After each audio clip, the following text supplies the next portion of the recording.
오늘 은혜 받으실 하나님의 말씀을 봉독하겠습니다. 오늘 은혜 받으실 하나님의 말씀은 구약 성경 여호수아서 5장 10절부터 12절의 말씀입니다. 구약 성경 여호수아 5장 10절부터 12절의 말씀을 다 같이 믿음으로 봉독하겠습니다. 또 이스라엘 자손들이 길갈에 진쳤고 그달 14일 저녁에는 여리고 평지에서 유월절을 지켰으며 유월절 이튿날에 그 땅의 소산물을 먹되 그날에 무교병과 볶은 곡식을 먹었더라. 또 그 땅의 소산물을 먹은 다음 날에 만나가 그쳤으니 이스라엘 사람들이 다시는 만나를 얻지 못하였고 그 해에 가나안 땅의 소출을 먹었더라. 아멘. 지금 함께 봉독한 여호수아서 5장 10절부터 12절의 말씀을 통하여 만나가 그쳤으니라는 제목으로 여러분과 은혜 말씀을 나누고자 합니다. 오늘은 맥주 감사 주일입니다. 출애굽기 23장 16절에서 맥주절을 지키라는 말씀에 기준하여 한국에서 보리 추수를 주로 6월 중순이나 말경에 하게 되는데, 보리 추수를 끝낸 이후에 하나님께 수확의 감사를 드리는 절기로 지킨 것이 한국 교회의 맥주 감사절의 유래라고 합니다. 2020년 7월 첫째 주인 오늘 주일 예배를 드리고 있는 지금 이 시간까지 여러 일들이 있었지만 지켜주신 은혜를 깊이 생각하고 감사하며 말씀으로 나아가기를 원합니다. 이스라엘 백성들이 애굽에서 그냥 편안하게 살았다면 출애굽의 역사는 일어나지 않았을 것입니다. 애굽에서 그들은 고된 노동으로 괴로웠습니다. 그들은 탄식하며 부르짖었고 그 소리가 하나님께 상달이 되었습니다. 출애굽이란 변화는 그렇게 시작된 것입니다. 가장 극심한 고통 속에서 출애굽이란 변화가 잉태되었던 것입니다. 변화에 익숙한 사람은 없습니다. 변화는 늘 낯설고 어려운 것입니다. 이스라엘 백성들은 영문도 모른 채 하나님의 지시를 따라야만 했습니다. 밤에 어린 양을 잡아 발에 신을 신고 손에 지팡이를 잡은 채 급히 먹어야만 했습니다. 그리고 그들은 그날 밤 서둘러 애굽을 떠나야만 했습니다. 변화는 그렇게 정신이 없는 것입니다. 그로부터 40년이 지났습니다. 이스라엘 백성들은 홍해를 건너듯 요단강을 건넜습니다. 또 다른 변화의 시기로 돌입한 것입니다. 광야 시대가 끝나고 가나안 시대가 시작이 된 것입니다. 이스라엘 백성들은 가나안 땅 여리고 평지에서 38년 만에 유월절을 지켰습니다. 그리고 유월절 다음날 그 땅의 소산물을 먹게 됩니다. 그런데 그 땅의 소산물을 먹은 다음날 만나가 그쳤다고 오늘 본문 말씀에 성경은 기록하고 있습니다. 만나는 왜 그쳤을까요? 그 이유를 살펴보면서 코로나19 바이러스로 인하여서 고통을 당하는 이때에 함께 은혜를 나누고자 합니다. 만나가 그쳤다는 것은 큰 변화 중에 하나입니다. 애굽의 음식을 알던 세대는 광야에서 모두 죽고 말았습니다. 그리고 지금 여리고 평지에 있는 이스라엘 백성들은 농사를 해본 적도 없고 사냥을 해본 적도 없는 세대입니다. 그들에게 일용할 양식은 하나님이 공급해 주시는 만나였습니다. 그들은 매일매일 이 양식이 공급된다는 것을 눈으로 보며 자랐고 삶을 누렸습니다. 다음 끼니에 대한 걱정은 그들에게 불필요한 것이었습니다. 양식을 비축해 둘 필요도 없었습니다.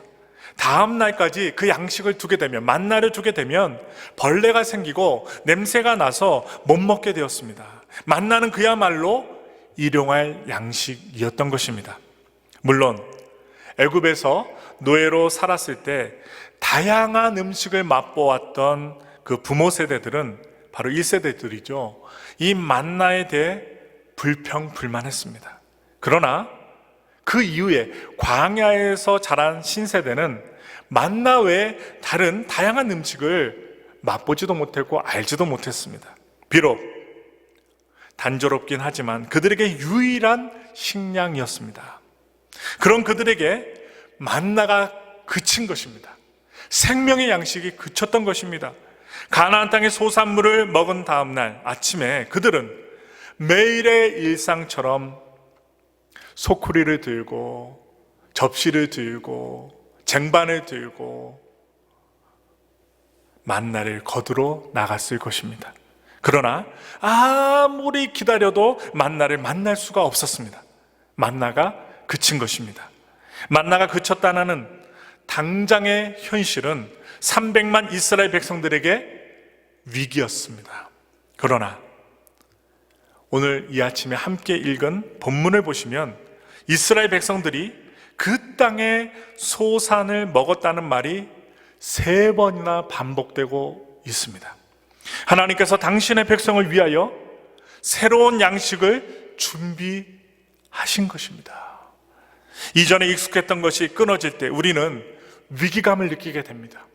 위협을 느껴요. 그러나 그것은 새로운 변화로 이끄시는 하나님의 손길이며 하나님의 초청인 것입니다. 만나는 중단이 되었지만 하나님의 사랑과 긍휼은 결코 중단되지 않는 것이기 때문입니다. 가나안 땅의 소산물이 무엇입니까? 성경은 가나안 땅의 7대 소산물을 자세하게 소개하고 있습니다.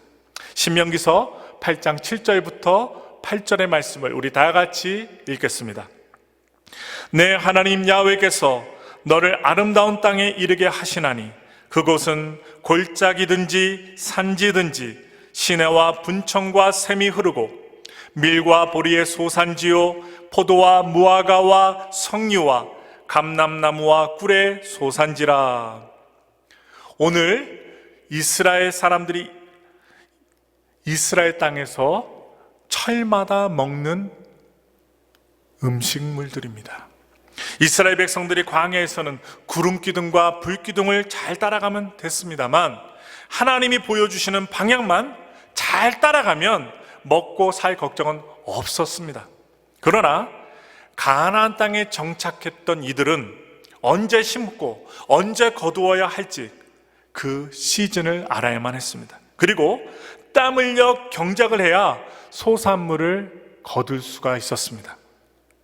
그러나 그 시기를 아는 것, 시절을 아는 것, 그 시즌을 아는 것, 땀 흘려 경작하는 것보다 더 중요한 것이 있었습니다. 그것은 그들이 하나님 앞에서 자신들의 마음을 지키는 것이었습니다.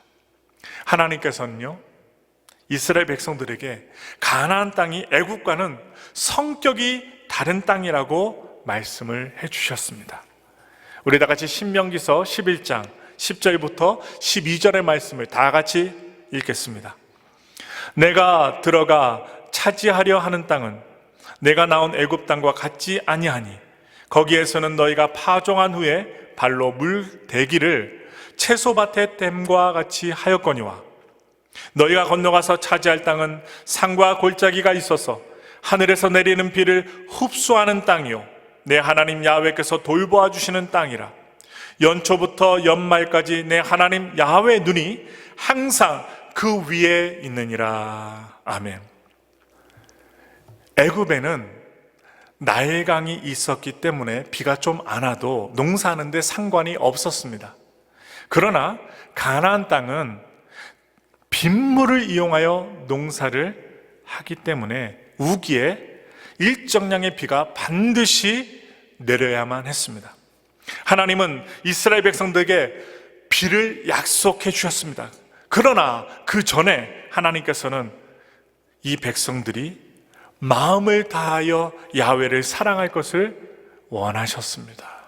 우리 다 같이 신명기서 11장 13절부터 17절의 말씀을 다 같이 보겠습니다.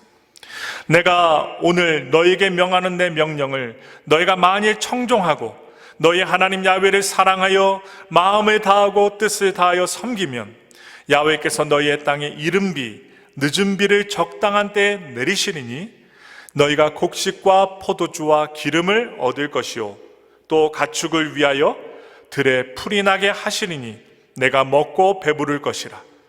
너희는 스스로 삼가라. 두렵건대 마음에 미혹하여 돌이켜 다른 신들을 섬기며 그것에게 절함으로 야훼께서 너에게 진노하사 하늘을 닫아 비를 내리지 아니하여 땅이 소산을 내지 않게 하심으로 너희가 야훼께서 주신 아름다운 땅에서 속히 멸망할까 하노라. 우리는 먹고 사는 것을 염려합니다. 풍성한 삶을 누리기 위해 열심히 밤낮 없이 일을 합니다. 그러나 더 중요한 것이 있다면 우리가 누리는 것에 마음 빼앗기지 않고 야훼 하나님을 사랑하는 것입니다. 마음을 다하고 뜻을 다하여 그분을 섬기는 것입니다. 그러면 이른 비와 늦은 비가 잘 내리게 되어 있습니다. 풍성한 소산은 보장되어 있다는 것입니다.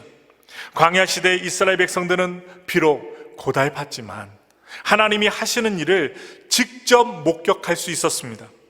그러나 정착해서 사는 가나안 시대에 그들은 새로운 싸움에 직면하고 맙니다. 그것은 가나안의 풍요로움에 마음 빼앗기지 않는 것이었습니다.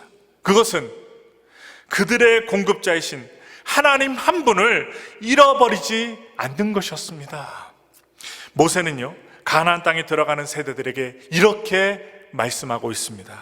우리 다 같이 읽겠습니다. 신명기서 8장 12절부터 14절의 말씀입니다.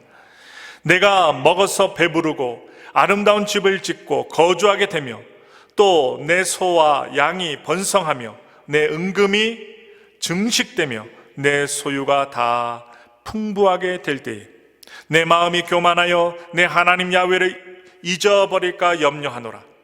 야훼는 너를 애굽 땅 종되었던 집에서 이끌어내시고. 아멘.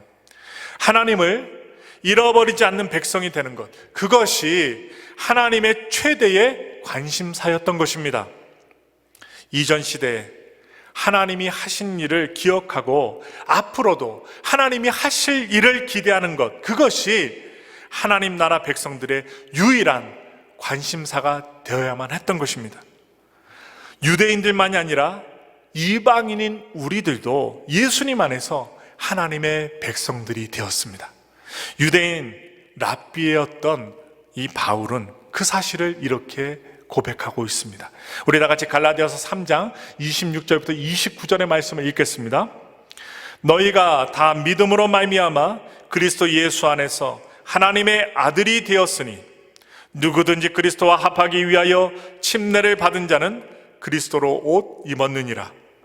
너희는 유대인이나 헬라인이나 종이나 자유인이나 남자나 여자나 다 그리스도 예수 안에서 하나이니라. 너희가 그리스도의 것이면 곧 아브라함의 자손이요 약속대로 유업을 이을 자니라. 유대인들만이 아니라 이방인들인 우리도 예수님 안에서 하나님의 자녀가 다 되었습니다. 즉 이방인인 우리도 하나님의 언약 안에서 아브라함의 자손이 된 것입니다. 그것은 온 인류를 향한 하나님의 계획이었습니다.